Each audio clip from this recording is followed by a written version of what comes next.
Si Bimbi. Ang galing mo, Bimbi, mag-dance, ha? Sana mag-aaral ako yan. Pag magaling na magaling na ako, mag-concert na tayo. Concert kayo? Sige. Learning pa ikaw. What? Learning pa. Learning ka pa. Matuto ka pa. Oo, promise. Wait, sandali. Nung kahapon, di ba tinanong mo siya kung gusto niya babaeng maputi o hindi masyadong maputi? Ano sinabi niya? Hindi masyadong maputi, di ba? Opo. True, Bim? You don't like maputi like Mama? I still like you. You still like me, but you like Raisa na?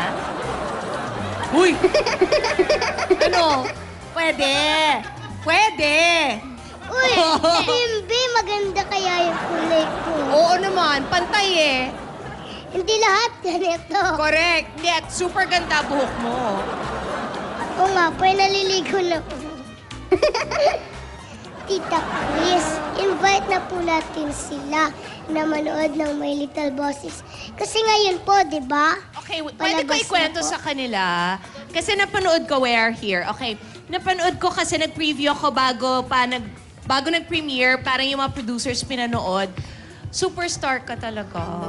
Kasi, totoo talaga. Kasi, yung ang movie star, pag pinapanood mo sa screen, lumalaki. Yung parang larger than life. Yung talagang madadala ka nung mata niya, nung emotions, nung pag-arte. Yung parang, pag ikaw yung nandun, hindi bumibitiw talaga, manunood the whole time at mamamangha. Tapos, nakakaiyak. Ang ganda-ganda talaga.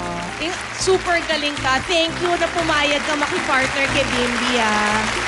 Buti nga po pumayag si Bimbi. Hindi, ang cute yung dalawa talaga. Ako po yung dapat mag-thank you. Hindi, may magic yung dalawa. Thank you, Bimbi, ha? Uy, thank you daw. You're welcome! No, you say thank you to her. Thank you! Say it properly. Thank you. Okay.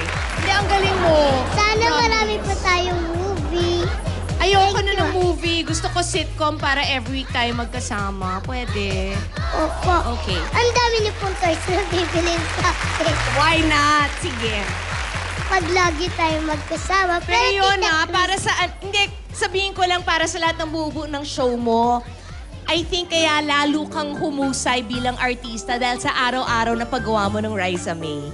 Kasi parang it's a testament to all of you na ganun siya kahusay na parang feeling ko mula nung pinanganak ka, umaarte ka na dahil ganun ka kagaling, ganun ka natural yung delivery, and talagang inalalayan mo si Bimbi, kaya thank you very much sa'yo.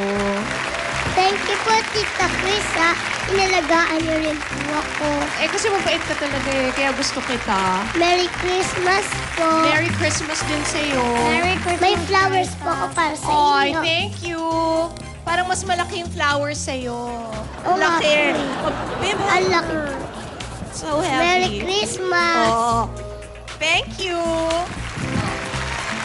Can I I-invite have... natin silang lahat kasi Babe, sit down. Can we invite everybody? Because, di ba, ang Pasko po para talaga sa buong pamilya. And pwede kong masabi talaga na ang My Little Bossings, ang bukod tangi talaga na ang pamilyang Pilipino talaga ang nabibigyan ng halaga. Yung pagmamahala natin sa isa't isa, di ba?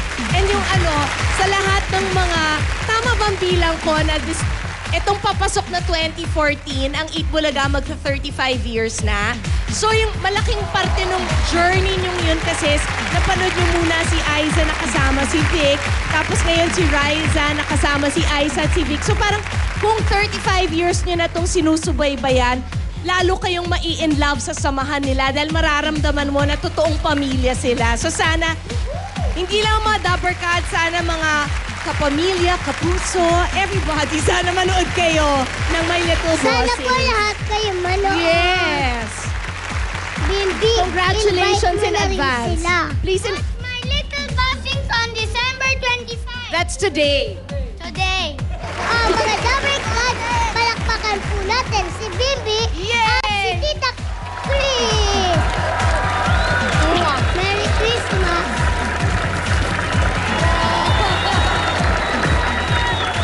Magda-dance na po kami ni Bimbi, mga Oh, Dapper na-dance. Cats. Ngayon na po, ha? Now na! Mapapanood din na po ang My Little Bossings!